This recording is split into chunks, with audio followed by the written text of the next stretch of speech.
കഴിഞ്ഞ കുറെ നാളുകളായി നമ്മൾ നിരന്തരം വയനാട്ടിൽ നിന്ന് പറയുന്ന ഏറ്റവും പ്രധാനപ്പെട്ട ഒരു പ്രശ്നം തന്നെയാണ് ഈ വന്യജീവി ശല്യം എന്ന് പറയുന്നത്. അത് മാത്രമല്ല, ആളുകളുടെ ജീവന് പോലും വിലയില്ലാത്ത തരത്തിൽ അല്ലെങ്കിൽ ആളുകളുടെ ജീവൻ എടുക്കുന്ന തരത്തിലേക്ക് വന്യജീവികളുടെ ആക്രമണം വർദ്ധിക്കുന്നു എന്നുള്ളത് വയനാട് ജില്ലയിൽ നമ്മൾ കഴിഞ്ഞ കുറെ നാളുകളായി കാണുന്ന ഒരു വസ്തുത കൂടിയാണ്. അപ്പോൾ നിരവധി ഇതുമായി ബന്ധപ്പെട്ടുകൊണ്ടുള്ള സമരങ്ങളൊക്കെ തന്നെ വയനാട് പുൽപ്പള്ളിയിലൊക്കെ തന്നെ നടന്നിട്ടുമുണ്ട്. ഇതിനു മുമ്പ് പുൽപ്പള്ളിയിൽ ഒരാളുടെ ജീവൻ നഷ്ടമായ സമയത്ത് വലിയ തരത്തിലുള്ള പ്രതിഷേധങ്ങളൊക്കെ തന്നെ നമ്മൾ നേരിൽ കണ്ടതാണ്. പുൽപ്പള്ളി ടൗണിൽ ഉൾപ്പെടെ ഫോറസ്റ്റ് ഉദ്യോഗസ്ഥർക്ക് നേരെയും ഫോറസ്റ്റ് വാഹനത്തിന് മുകളിൽ പശുവിന്റെ ജഡം കെട്ടിക്കൊണ്ട് നടത്തുന്ന സമരം ഉൾപ്പെടെ അല്ലെങ്കിൽ അത്തരത്തിൽ വലിയ പ്രത്യക്ഷമായിട്ടുള്ള ഒരു സമരം ഉൾപ്പെടെ പുൽപ്പള്ളിയിൽ കണ്ടതാണ്. അതിനുശേഷവും പുൽപ്പള്ളിയിൽ പലതവണ കടുവ ഇറങ്ങുകയും ആ കടുവ കൂട്ടിലാവുകയും ചെയ്തിരുന്നു.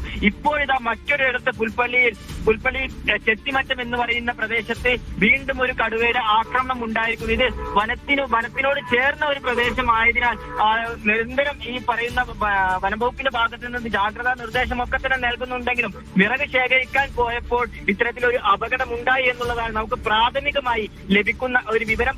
കൃത്യമായിക്കൊണ്ടുള്ള വിവരം ഇതുമായി ബന്ധപ്പെട്ടുകൊണ്ട് ഇനി പുറത്തു വരാനുണ്ട് എന്നുള്ളതാണ് നമ്മൾ മനസ്സിലാക്കേണ്ടത്. ഇനിയും അല്ലെങ്കിൽ ഇത് കൃത്യമായിക്കൊണ്ട് ഈ അപകടം എപ്പോൾ നടന്നു, ഇപ്പോൾ എവിടെയാണ്, അല്ലെങ്കിൽ ഈ കടുവ ഇപ്പോഴും ജനവാസ മേഖലയോട് ചേർന്ന് കിടക്കുന്ന ഈ ഭാഗങ്ങളിലുണ്ടോ അതോ തിരിച്ച് വനത്തിലേക്ക് കടന്നു പോയിട്ടുണ്ടോ എന്നുള്ള തരത്തിലുള്ള അത്തരം വിവരങ്ങളൊക്കെ തന്നെ നമുക്ക് ലഭ്യമാകേണ്ടതുണ്ട്. നിലവിൽ കിട്ടിയ വിവരം അനുസരിച്ചാണെങ്കിൽ ഇന്ന് 2 മണിയോടുകൂടി ഇത്തരത്തിലൊരു അപകടം ഉണ്ടാകുന്നു. വിവരങ്ങൾ ശേഖരിക്കാൻ പോയ ചെത്തിമറ്റം പ്രദേശത്ത് ഒരു അപകടം ഉണ്ടാകുന്നു. ദേവർഗത ഉന്നതിയിലെ കൂമൻ 65 വയസ്സ് അയാളാണ് മരണപ്പെട്ടിട്ടുള്ളത്. എന്താ ഈ കടുവ തിരിച്ച് കാട്ടിലേക്ക് പോയോ എന്നുള്ളതാണ് ഇനി നമുക്ക് അറിയാനുള്ളത്. മറ്റു വിവരങ്ങളൊക്കെ നടപടികളൊക്കെ തന്നെ വനംവകുപ്പ് ഇനി തുടർന്ന് സ്വീകരിക്കുമെന്നുള്ള കാര്യത്തിൽ സംശയമൊന്നുമില്ല. വനംവകുപ്പ് ഉദ്യോഗസ്ഥർ പ്രദേശത്ത് എത്തിയിട്ടുണ്ട്. കടുവക്കായി തിരച്ചിൽ ആരംഭിച്ചിട്ടുണ്ട് എന്നുള്ളതാണ് ഈ ഒരു അവസരത്തിൽ നമ്മൾ മനസ്സിലാക്കുന്നത്. ഇനി കൂടുൾപ്പെടെയുള്ള സംവിധാനങ്ങൾ കൊണ്ടുവരണം. മയക്കുവെടി വെക്കുന്നതടക്കമുള്ള കാര്യങ്ങളിലേക്കൊക്കെ ചിലപ്പോൾ വനംവകുപ്പ് കടക്കും. കാരണം മറ്റുള്ള കഴിഞ്ഞ നമ്മളറിയാം ഈ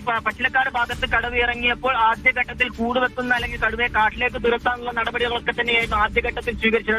ഇത്തരത്തിൽ ഒരു മനുഷ്യജീവനെ ആക്രമിച്ച സ്ഥിതിക്ക് ഈ കടുവയെ കണ്ടെത്തിയാൽ ആദ്യഘട്ടത്തിൽ മയക്കുവെടി വെക്കുക തന്നെയായിരിക്കും ചെയ്യുക. മനുഷ്യജീവൻ ഏതെങ്കിലും തരത്തിൽ അപായം സംഭവിക്കുകയോ അല്ലെങ്കിൽ ജീവഹാനി സംഭവിക്കുകയോ ചെയ്തു കഴിഞ്ഞാൽ അത്തരം വന്യമൃഗങ്ങളെ മയക്കുവെടി വെച്ച് പിടികൂടുന്ന നടപടികളിലേക്കായിരിക്കും ആദ്യഘട്ടത്തിൽ തന്നെ വനംവകുപ്പ് കടക്കുക. അത്തരത്തിൽ ഈ കടുവ മറ്റേതെങ്കിലും ജനവാസ മേഖല അല്ലെങ്കിൽ ഈ പുൽപ്പള്ളിയുടെ മറ്റേതെങ്കിലും ഭാഗത്തിലേക്ക് കടക്കുമോ എന്നുള്ള ആശങ്കയൊക്കെ തന്നെ നിലനിൽക്കുന്നുണ്ട്.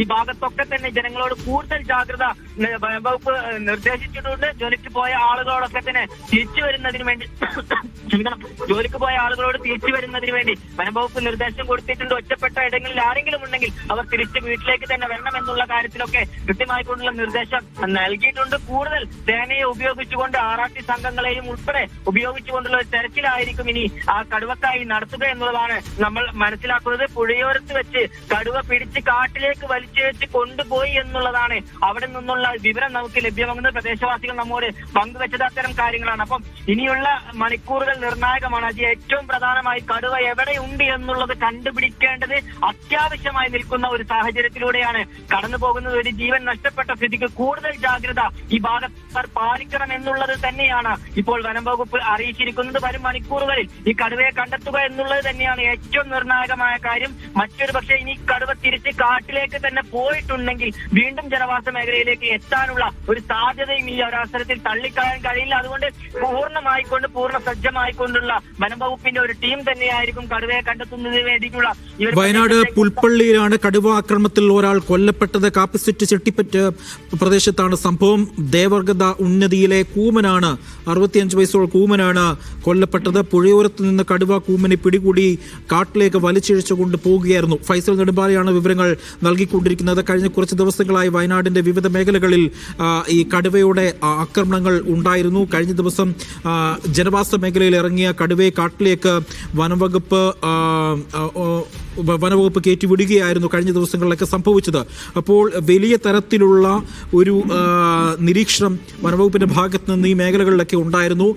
പ്രത്യേകിച്ച് ജനവാസ മേഖലകളിൽ സ്ഥലങ്ങളിൽ കടുവയുടെ സാന്നിധ്യം ഇപ്പോൾ വളരെ ഏറെ കാണപ്പെടുന്നുണ്ട് എന്നുള്ളത് ജനവാസ മേഖലയെ സംബന്ധിച്ചിടത്തോളം ഏറെ ആശങ്കകൾക്ക് വഴിവെക്കുന്നുണ്ട്. കഴിഞ്ഞ ദിവസം ഈ അതിർത്തിയിൽ മേയാൻ കൊണ്ടുപോകുകയായിരുന്ന പോത്തിനെ കടുവ അന്ന് കൊന്നിരുന്നു. ഈ ചീയമ്പം ഉന്നതിയിലെ ബിജു ബൊമ്മന്റെ 2 വയസ്സുള്ള പോത്തിനെയാണ് കഴിഞ്ഞ ദിവസം ഈ കടുവ പട്ടാപ്പകൽ ഈ പാമ്പ്രാത്ത് തോടിന് സമീപത്ത് വെച്ച് ആക്രമിച്ചത്. ഇന്നും അതേപോലെ തന്നെയാണ്, പട്ടാൽ പകലമാണ് അതിദാരുണമായ ഈ സംഭവം നടക്കുന്നത്.